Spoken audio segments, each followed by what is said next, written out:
عاجل. لاعب موهوب من تشكيلة بالماضي يطلبه أحد الأندية المصرية الكبيرة.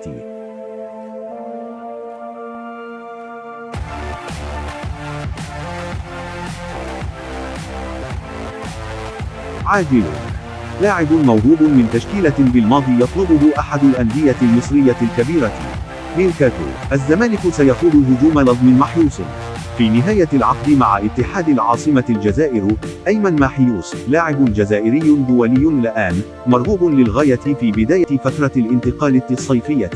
في الواقع، بالإضافة إلى اهتمام عدة فرق من دول الخليج، فإن مهاجم اتحاد العاصمة البالغ من العمر 25 عاما مرغوب من نادي المصري الزمالك الذي يستعد لتقديم عرض رسمي. أيمن محيوس لديه موسم رائع، سجل 10 أهداف في 31 مباراة بجميع المسابقات، كما وصل إلى نهائي لنا السابقة مع الفريق الوطني ألف لماجد بكرة. استدعى لأول مرة الجمال بالماضي ويعيد تجميع صفوفه حاليا مع المنتخب الوطني، حيث شارك محيوس يوم الأحد ضد أوغندا 2-1 نيابة عن اليوم الخامس من تصفيات كأس إفريقيا للأمم 2023.